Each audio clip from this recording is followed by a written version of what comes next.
الله نور السماوات والأرض. يقول أنه في أقوال الفقهاء في جواز الاستعانة بالكفار، فهل هذا صحيح؟ يوجد لأقوال الفقهاء في هذا؟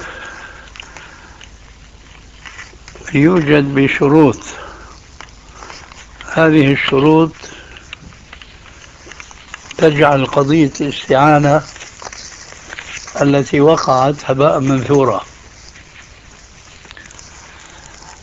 أنا خرجت هذا الحديث لفظه إنا جئناكم لخير، يعني اليهود، إن أهل الكتاب، إنا أهل الكتاب وأنتم أهل الكتاب، وإن لأهل الكتاب على أهل الكتاب النصر، وإنه بلغنا أن أبا سفيان قد أقبل إلينا بجمع من الناس، فإما قاتلتم معنا وإما أعرتمونا سلاحا.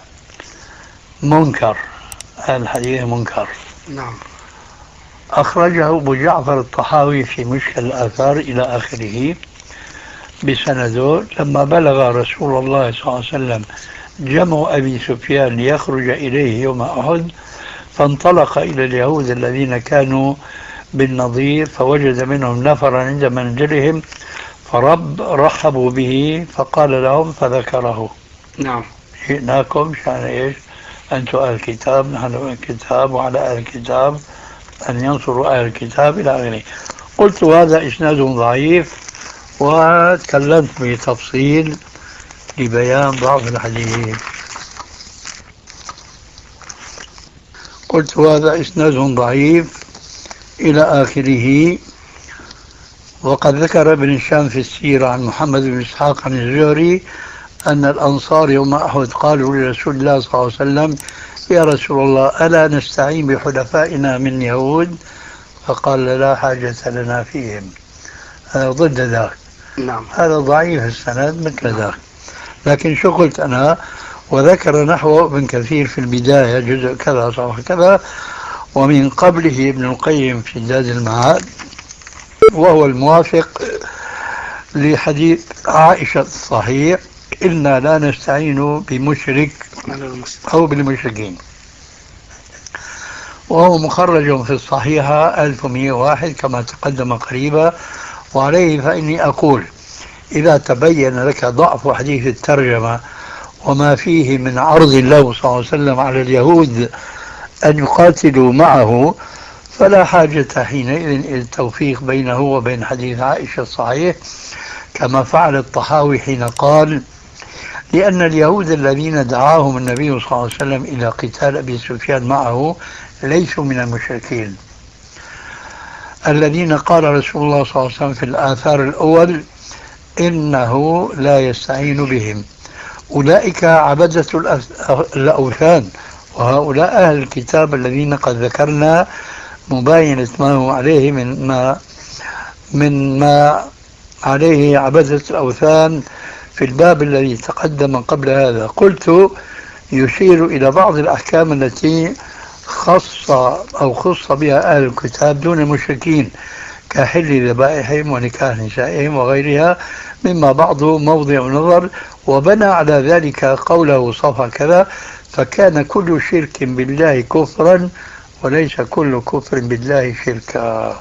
فأقول: لو سلمنا جدلا بقوله هذا فلا حاجة للتأويل المذكور لأمرين اثنين: الأول أن التأويل فرض تصحيح كما هو معلوم، وما دام أن الحديث غير صحيح كما بينا فلا مسوغ لتأويل الحديث الصحيح من أجله، كما هو ظاهر لا يخفى على أحد إن شاء الله. والآخر: كيف يصح أن يقال في اليهود والنصارى إنهم ليسوا من المشركين، والله عز وجل قال في سورة التوبة بعد آية إنما المشركون نجس فلا يقربوا المسجد الحرام بعد عامي هذا: قاتلوا الذين لا يؤمنون بالله ولا باليوم الآخر ولا يحرمون ما حرم الله ورسوله ولا يدينون دين الحق من الذين أوتوا الكتاب عن يد وهم صاغرون.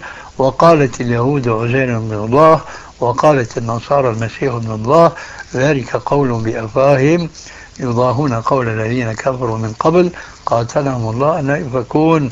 فمن جعل لله ابنا كيف لا يكون المشركين؟ هذه زلة عجيبة من مثل هذا الإمام الطحاوي، ولا ينافي ذلك أن لهم تلك الأحكام التي لا يشاركهم فيها غير أهل الكتاب من المشركين، فإنهم يشتركون جميعا في أحكام أخرى كما لا يخفى على أولي النهى.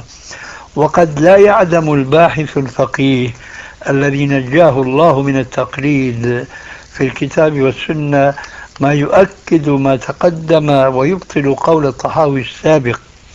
شو قال الطحاوي؟ وليس كل كفر بالله شركا، من ذلك تلك المحاورة بين المؤمن والكافر التي افتخر بماله وجنتيه كما قال عز وجل في سورة الكهف: ودخل جنته وهو ظالم لنفسه قال ما أظن أن تبيد هذه أبدا وما أظن الساعة قائمة ولئن رددت إلى ربي لأجدن خيرا منها منقلبا. فهذا كفر لم يشرك في رأي الطحاوي، ولكن السياق يرده. فتابع معي قوله تعالى: قال له صاحبه ويحاوره: أكفرت بالذي خلقك من تراب ثم من نطفة ثم سواك رجلا لكن هو الله ربي ولا أشرك بربي أحدا. فتأمل كيف وصف صاحبه الكافر بالكفر ثم نزه منه معبرا نزه نفسه منه معبرا عنه بمرادفه وهو الشرك، فقال: ولا أشرك بربي أحدا. وهذا الشرك مما وصف الكافر به الكافر نفسه فيما يأتي. فتابع قوله تعالى بعد أن ذكر وعظه ما وعظه به صاحبه المؤمن: وأحيط بثمره فأصبح يقلب كفيه على ما أنفق فيها وهي خاوية على عروشها ويقول يا ليتني لم أشرك بربي أحدا. قلت فهذا القول منه مع سباق القصة صريح جدا في أن شركه إنما هو شكه في الآخرة، وهذا كفر وليس بشرك في رأي الطحاوي، فهو باطل ظاهر بطلان. وإن مما يؤكد ذلك من السنة قوله صلى الله عليه وسلم: أخرجوا المشركين من جزيرة العرب، رواه الشيخان وغيرهما عن ابن عباس ومخرج في الصحيح برقم كذا، فإن المراد بهم اليهود والنصارى، كما دلت على ذلك أحاديث أخر منها قوله صلى الله عليه وسلم: لئن عشت لأخرجن اليهود والنصارى من جزيرة العرب حتى لا أترك فيها إلا مسلما، رواه مسلم وغيره.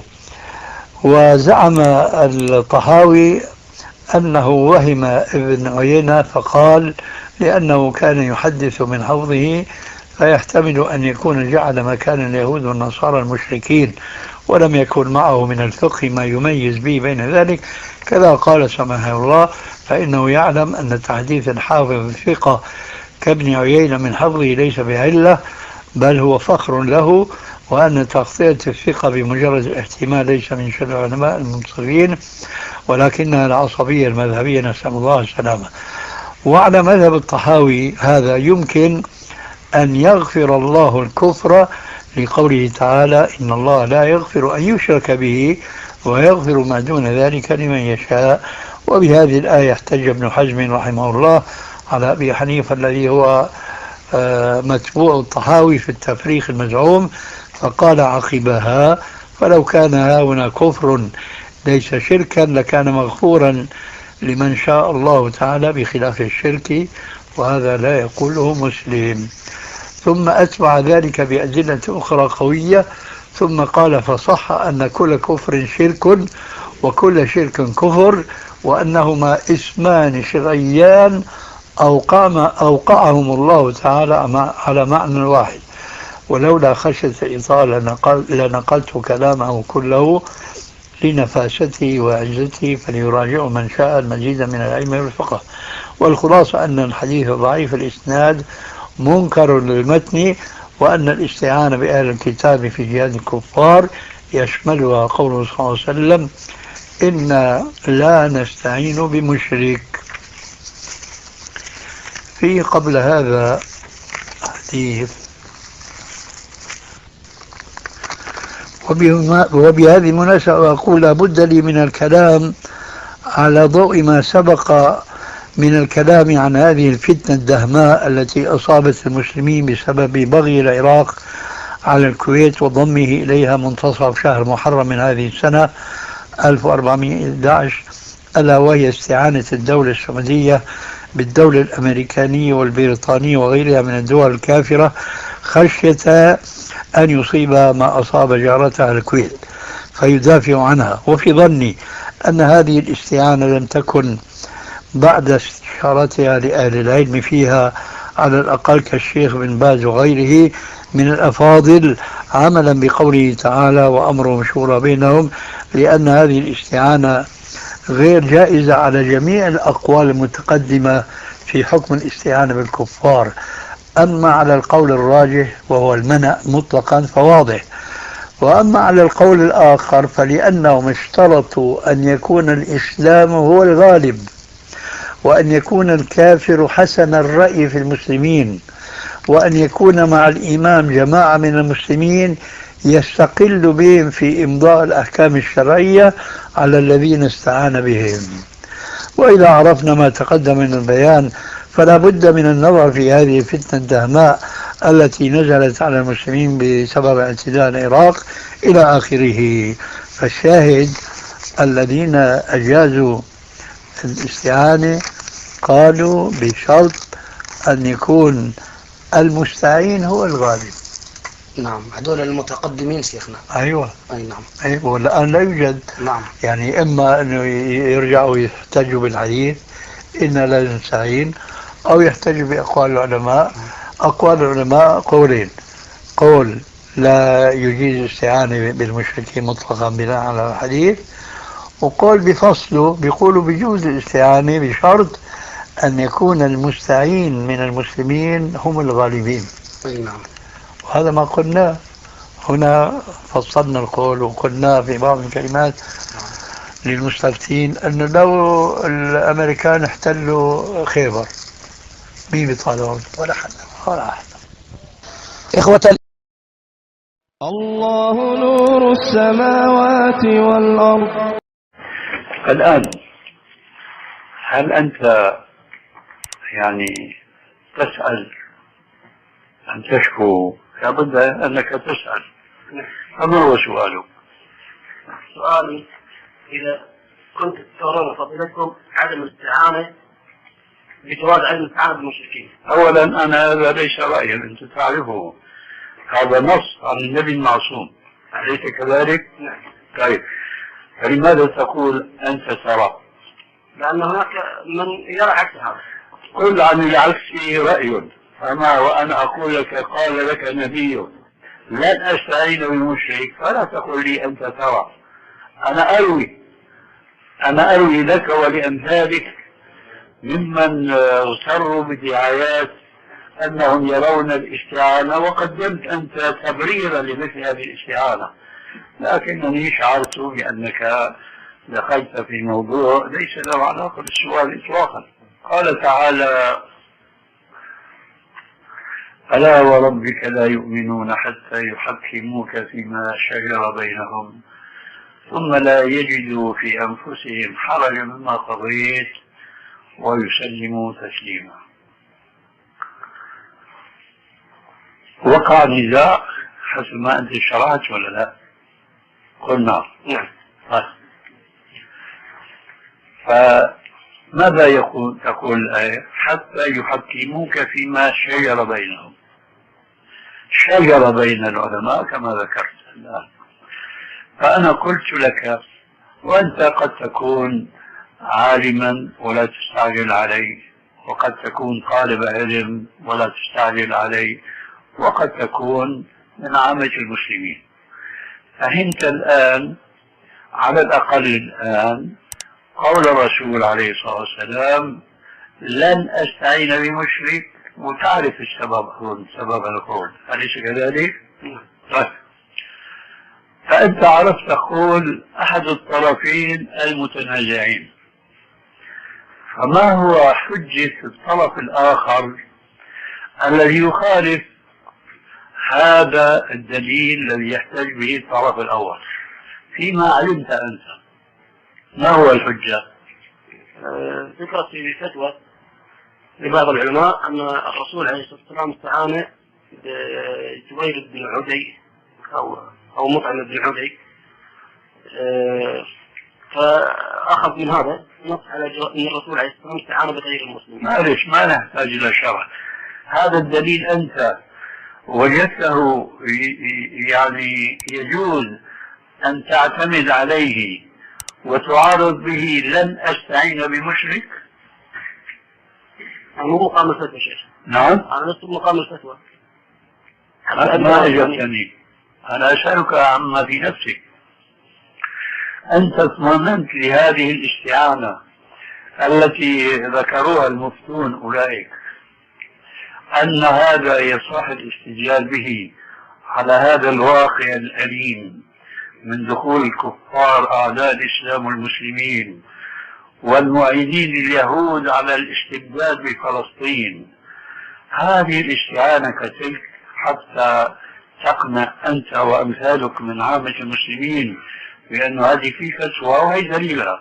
هذا الدليل يؤيد هذه الاستعانة التي فعلوها، وهذا الحديث الذي ذكرته لا ينفي هذه الاستعانة، والرسول يقول لن أستعين بمشرك وهم يستعينون بالمشركين ويستعينون بالدولة العظمى على وجه الأرض اليوم بل وبالدول الأخرى. إذا هذا كله من باب ذر الرماد في العيون. هذا شيء. الشيء الثاني،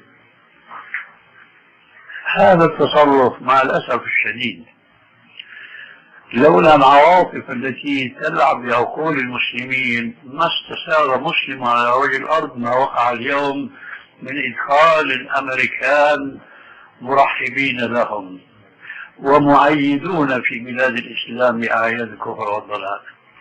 ما وقع هذا لو أن المسلمين يستعملون عقولهم.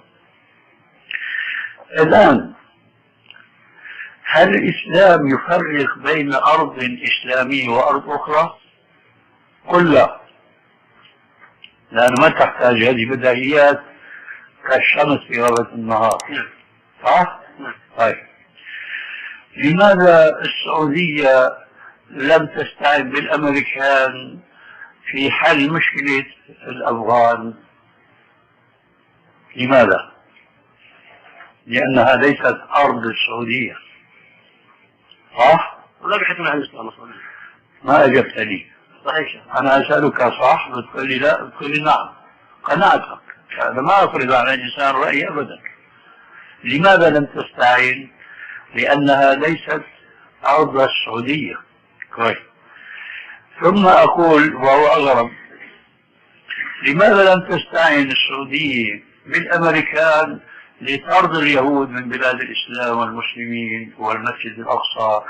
ونحن تخدرت أعصابنا من كثر ما نسمع ثالث الحرمين الشريفين في السعودية وفي غيرها. لماذا لم تستعين السعودية لإخراج اليهود من فلسطين؟ لأن الأمريكان هن اللي في فلسطين ما غيرهم. صح ولا لا؟ ولا عندك ريد الظاهر شوي؟ لا ما عندي ريد شكله. خليها لك حاجة، خليها تكون كلمة يكون فيها ذيك الحرارة. فهذا الأمريكان دخل بمكره ودسائسه المتنوعة التي لا حصر لها، دخل للسعودية. بكفي أن نقول لا حول ولا قوة إلا بالله، ما عندنا قدرة نرد هالجيش العرمرم من الأساطيل البحرية والجوية إلى آخره. أما أن نقول هذا جائز وهذا ضروري والضرورات تبيح المحظورات ونصب ونستعمل كل وسائل الإعلام ما على أنواع المعروفة لديكم، ونستغل أفاضل العلماء في استصدار الفتاة منهم اضطرارا أو اختيارا، هذا ما نعرفه بينهم وبين ربهم، أنه هذا أمر واجب وضروري. هذه الضرورة متى حصلت؟ لما عزم العراق احتل الكويت وخشي السعوديون أن يحتلوا كمان الأراضي السعودية ومدى أفغانستان، هذه ليست أراضي إسلامية. لماذا هذه الحرارة لم تظهر إلا بهذه المناسبة؟ إذا الحركات كلها ليست إسلامية. أنا يكفيني أن أقول لو لم يكن هذا الحديث لن أستعين بمشرك، أقول هذه التصرفات ليست إسلامية، لأن الإسلام لا يفرق. ونحن حينما نلقي محاضرات على جماهير المسلمين نتفاخر بأن الإسلام لا يعرف الإقليمية، لا يعرف البلدية، لا يعرف القبلية إلى آخره. لو في أقصى الشمال وأقصى الجنوب غزي أرض مسلمة وعلى جميع المسلمين أن يندفعوا للدفاع عنها. والآن كيف يسمح الإسلام للأمريكان أن يرفعوا الصليب في بلاد التوحيد؟ كيف يسمح؟ كيف تنزل النساء عاريات كاسيات عاريات في الشوارع؟ وأخيرا شو كيف؟ ايوه، وهذا عيد بوش عيد عيد الميلاد تبعهم في السعودية. هذه قبل أن الآن عيد عيد الميلاد هناك. المهم بارك الله فيكم، قضية خطيرة جدا، لكن حنانيك بعض الشر أهم بعض. حينما يحتل العدو أرضك وأنت تؤمن أن هذا الاحتلال رغم أنفك تحاول ما استطعت من الوسائل أن تتعاطاها لإخراجه يوما ما. أما إذا كنت تعتقد أن هذا حاميك، لا، أنت راح تقول له أهلا وسهلا وجزاك الله خير. وهذا يكفيكم أن تعرفوا هذه الضلالة الكبرى، أنهم يعلنون أنهم استعانوا بالدول الإسلامية والدول الصديقة. من هي الدول الصديقة اللي استعانوا بها؟ أمريكا وبريطانيا. طيب هذول صديقة للمسلمين، وهذه سبب البلاء الذي نزل في فلسطين. يا جماعة اتقوا الله، فتوا عينكم، لا تغلقوا عقولكم. هذه مصيبة الدهر. التاريخ الإسلامي لا يعرف مثل هذه الحادثة أبدا. إنا لن نستعين بمشرك واحد، مش نستعين بالدول العظمى بيدفعوا البلايين مملينة في سبيل احتلال الأرض بالدماء والأموال من آخره. فقدمت إليهم ركن السائل. وستعلمون كيف نذير. هل ستخرج فعلا كما يذاع الأمريكان إذا ما الكويت رجعت إلى أهلها، ونرجو أن يكون ذلك قريبا، وخرج منها العراق؟ يخرج العراق من الكويت لكن مقابل ثمن يدفع له، ولا بد من هذا. على كل حال سيخرج من الكويت كلا أو جلا أو بعضا أو جزءا. هذا الله نور السماوات والأرض.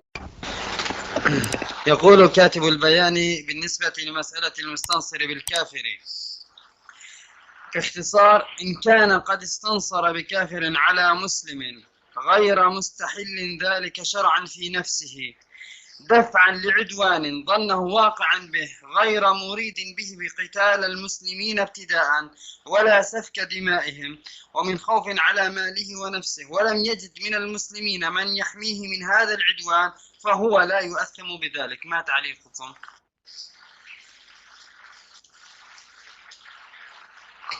هون فات هواء كأنه كان مسكرنا، لأنه جاء الهواء إلى ساقية. حولوه عني، ما أحب الهواء.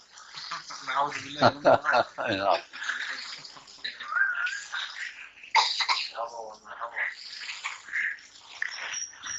كما في المقصور الممدود شيخ. الهواء الممدود، الهواء. ما نقول الهواء، ولا غنى للحي عن الهواء، ولكن يجب عليه أن يستغني عن كل هوى. أي نعم، وبخاصة في هذا الزمان حيث أنه صار الهوى هوى متبعا. الجواب يا أخي، قضية التأثيم شيء والاجتهاد يعني مربوط بالاسم سلبا أو إيجابا. بمعنى معروف في الشرع قوله عليه السلام: إذا حكم الحاكم فاجتهد فأصاب فله أجران، وإن أخطأ فله أجر واحد.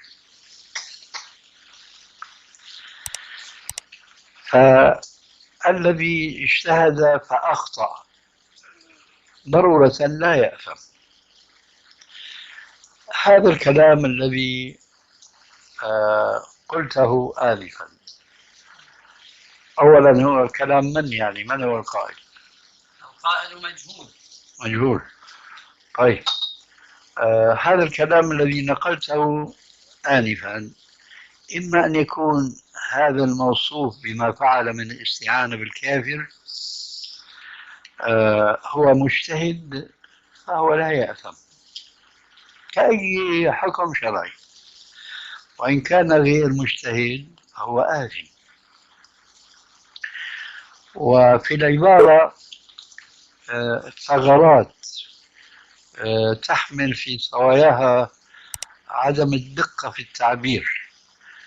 مثلا مما استوعبته مما سمعته منك آنفا قول ولم يستحل ذلك، هذا ما يفيد. ولم يستحل ذلك هذا ما يفيد إلا إذا كان المقصود أنه يكفر أو لا يكفر.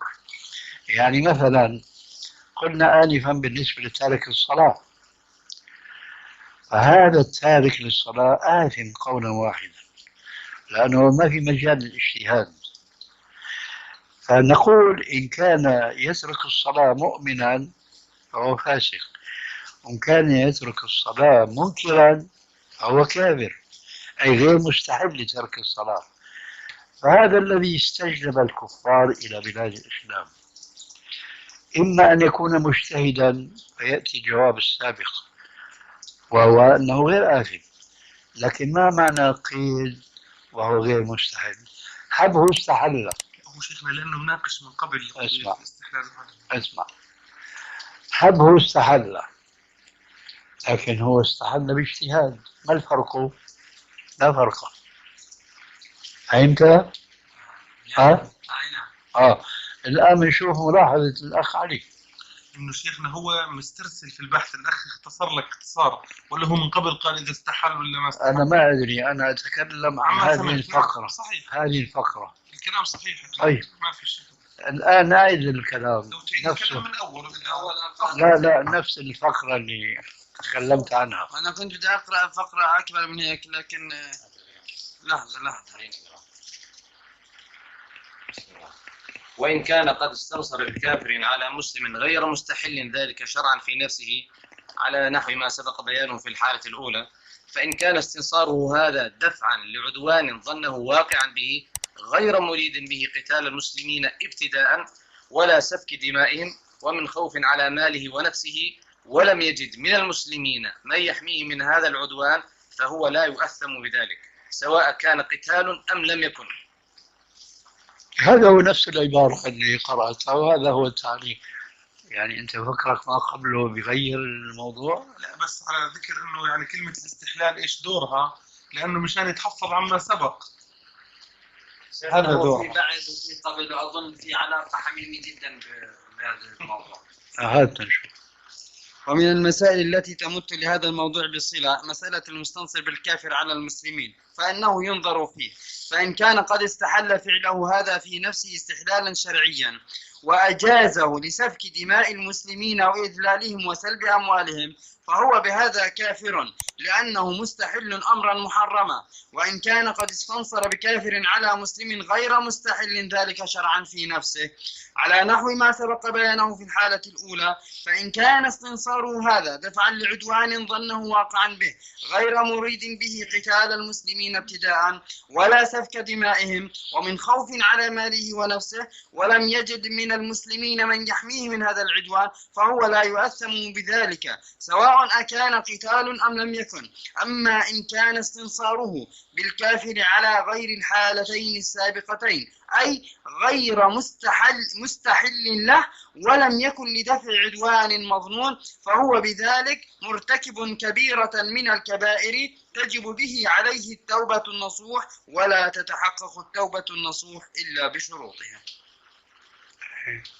ثم يسرد هنا من باب أحكام الإكراه. نعم. ثم يسترسل هنا ويقول من باب أحكام الإكراه، وكأنه يريد أن يفسر كل هذا باب أحكام الإكراه، أنه يذكر الإكراه يقع الفرد على كل حال ما أدري أخذت الجواب عن سؤالك. نعم أخذت. الله نور السماوات والأرض. وعن عائشة رضي الله عنها أن النبي صلى الله عليه وسلم قال لرجل تبعه يوم بدر: ارجع فلن أستعين بمشرك. رواه مسلم. بسم الله الرحمن الرحيم. الحمد لله رب العالمين، صلى الله وسلم على نبينا محمد وعلى آله وأصحابه أجمعين. هذا الحديث في موضوع حكم استعانة المسلمين بالكفار في الجهاد.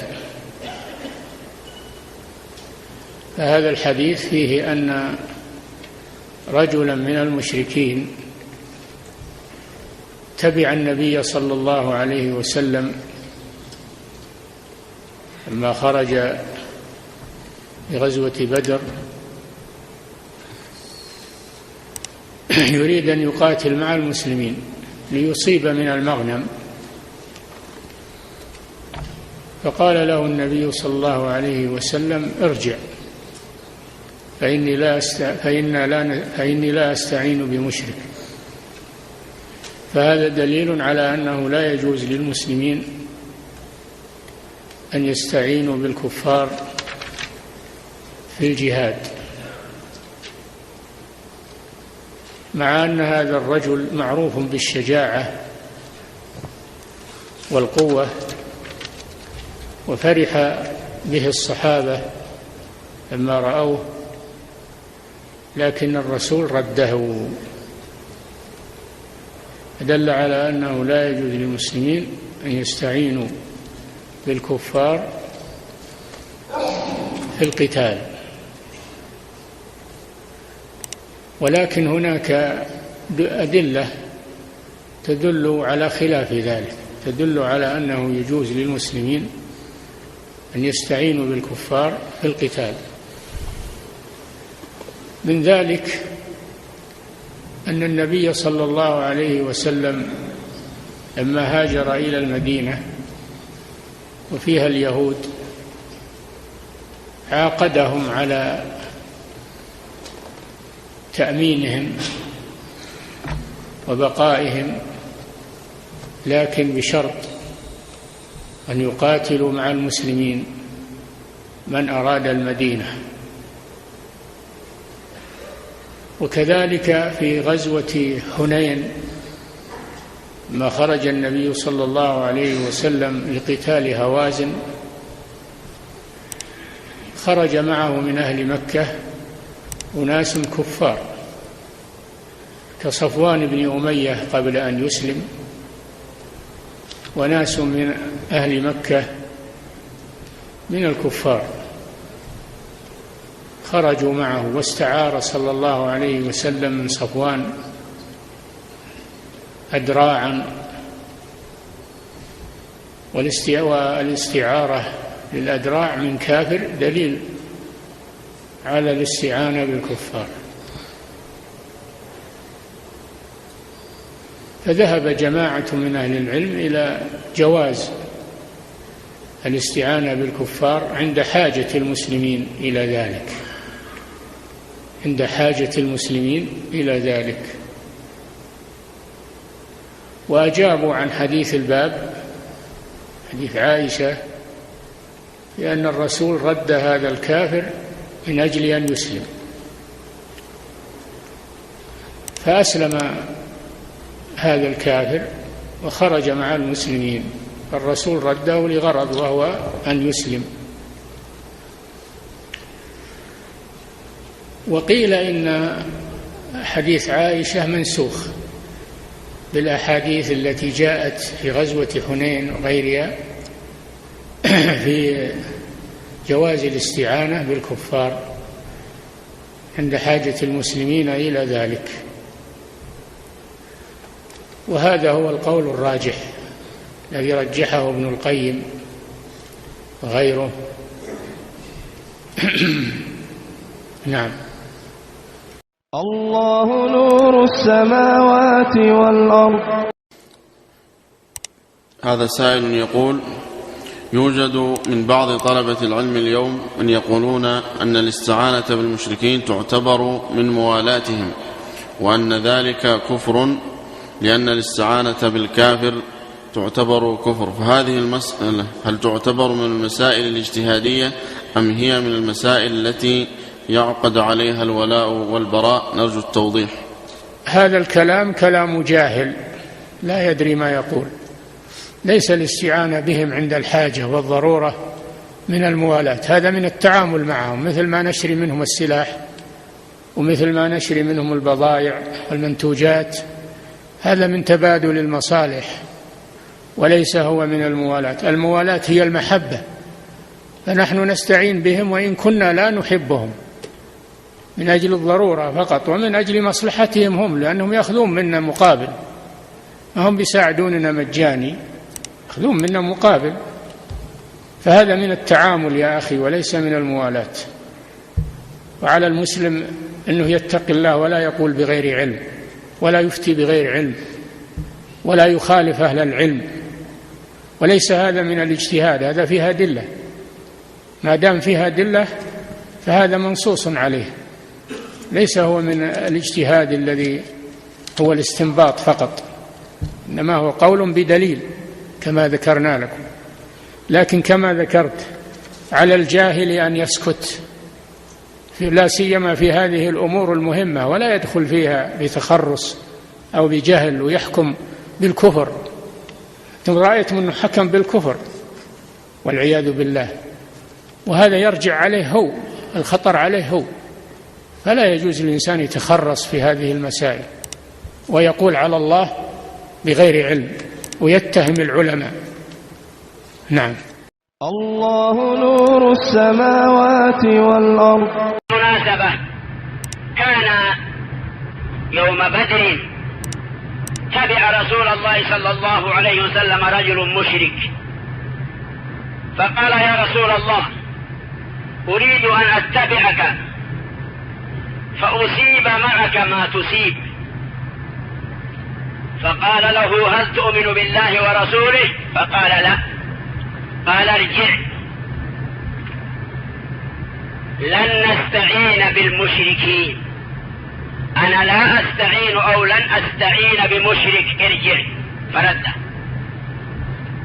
فتبعه مرة ثانية، قال له: أريد أن أتبعك لأنال مما تنال. قال له: هل تؤمن بالله ورسوله؟ قال: لا. قال: ارجع، لن أستعين بمشرك.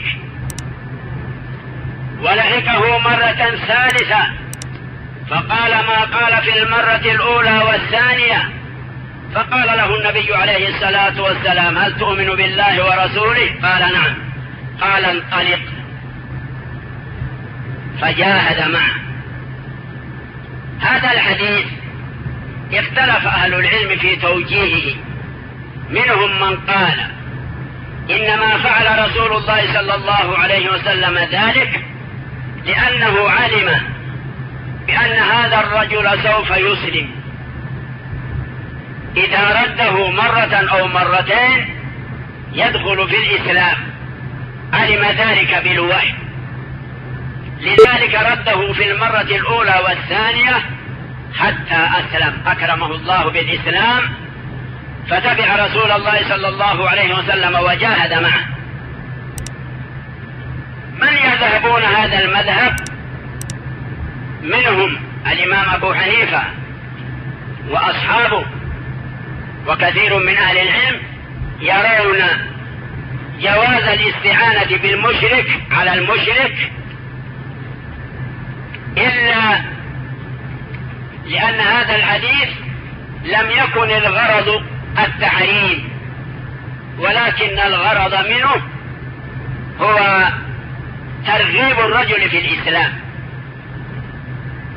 بدليل أن رسول الله صلى الله عليه وسلم استعان بصفوان بن أمية في غزوة حنين وهو مشرك، وأقر الرجل الذي علم بوحي من الله بأنه كافر ومن أهل النار في بعض الوقائع، أعتبها في وقعة أحد، كان يقاتل قتالا مهينا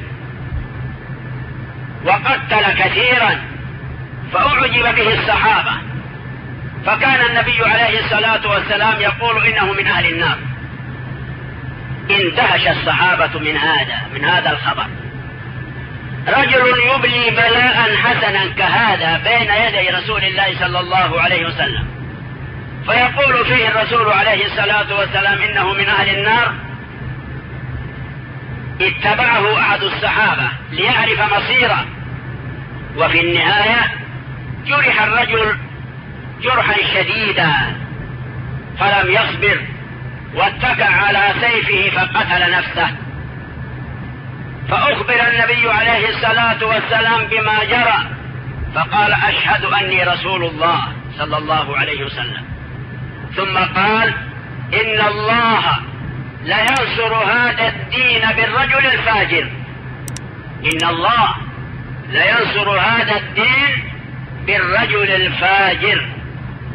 ومع ذلك لم يمنعه الرسول صلى الله عليه وسلم من المشاركة في الجهاد في القتال. من ذهبوا هذا المذهب يرون جواز الاستعانة بالكافر على الكافر، ومن يذهبون مذهبا آخر يأخذون ظاهر حديث مسلم، حديث عائشة في قصة بدر التي ذكرنا الآن، الذي تبع النبي عليه الصلاة والسلام مرتين، من يأخذونه على ظاهره بدون نظر إلى هذا الفقه الدقيق، يقولون لا يجوز الاستعانة بالكافر إلا عند الحاجة. نص الإمام الشافعي على كراهة الاستعانة بهم إلا عند الحاجة. وبعد، هل تفرقون بين الحاجة وبين الاضطرار؟ ما الفرق بين الحاجة وبين الضرورة؟ الضرورة التي هي الاضطرار، بينهما فرق كبير. إذا كان يكره الاستعانة بهم عند بعضهم عند عدم الحاجة، وأما عند الضرورة والاضطرار يكون الاستعانة بهم إما جائزا أو واجبا، كأكل الميتة. أكل الميتة قد يكون جائزا وقد يكون واجبا. إذا كنت محتاجا إلى أكل الميتة فجائز، وإذا كنت مضطرا فواجب. الفرق بين الحاجة وبين الضرورة: إذا كنت ظمآن ترغب في شرب الماء، ولكن لو لم تشرب لا يلحقك ضرر، هذه تسمى حاجة. وأما إذا كنت مضطرا إلى شرب الماء بحيث لو لم تشرب يلحقك ضرر والهلاك، يجب أن تشرب. كذلك في أكل الميتة. وفي مسألة الاستعانة بالكفار كذلك، إن كانت المسألة مسألة اضطرار، كأن خفت على نفسك ودينك ومقدساتك وبلدك وأمتك، ما لم تستعن بعد الله بالكافر وتطلب منه المساعدة في مثل هذا الاضطرار، الاستعانة بهم واجبة. وفي دون الاضطرار عند الحاجة العادية الاستعانة بهم جائز. هذا على رأي الطائفة التي ترى عدم الجواز في الأصل. أما الذين ذهبوا المذهب الأول يرون إن ذلك جائز مطلقا، وإنما منع النبي عليه الصلاة والسلام الرجل أن يتبعه لما ذكرنا مما كان لعلمه أنه سوف يسلم. ويذهب الحافظ ابن حجر مذهبا آخر، وهو أن الاستعانة كانت ممنوعة بدليل ذاك الحديث ثم أبيحت بدليل قصة صفوان. وعلى كل، القاعدة الفقهية التي ينبغي أن يفقهها طلاب العلم: إذا حرم الله شيئا وأكد في تحريمه نجد إنه يستثني حالات الاضطرار، منها ما نحن بصدده الآن. وبعد،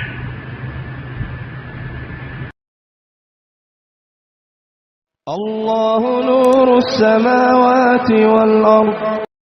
هذا سؤال يقول: أليس استعمال أسلحتهم الحربية والطائرات من باب الاستعانة بهم؟ لا، هذا لا يقال أنهم من الاستعانة بهم، لأن السلاح يعني كان المسلمون يأخذونه منهم، يعني ما كانوا يصنعون الأسلحة، وإنما كان في الغالب أن سلاحهم من الكفار ومن الغنائم التي يغنمونها، فهم يأخذون سلاحهم منهم ويقاتلونهم بسلاحهم.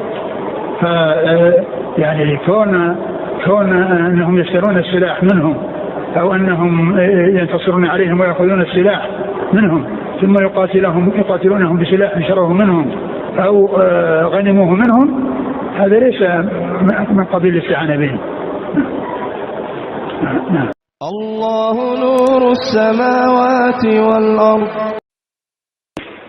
وهل يؤخذ منه جواز الاستعانة بالكفار في القتال؟ يعني هذا الحديث يدل على أن هذا يقع في المستقبل، وأما الاستعانة بالكفار يعني لم يكن هناك حاجة إليهم فإنه لا يستعان بهم، وإنما يكون الأمر يعني خاصا بالمسلمين. وإذا احتاج إلى الاستعانة لحصول ضرر عظيم وأنه لا يندفع إلا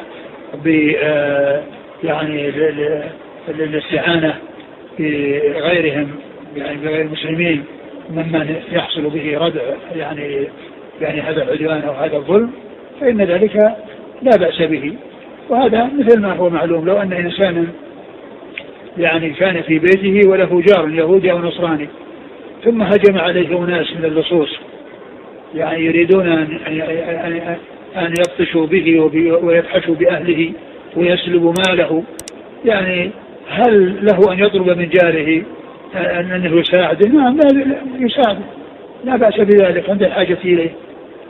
ما يقول والله هذا يعني كافر أنا ما راح أستعين به، يعني خلي هذا يسوي يفعل ولا يستعين بالكافر. نعم.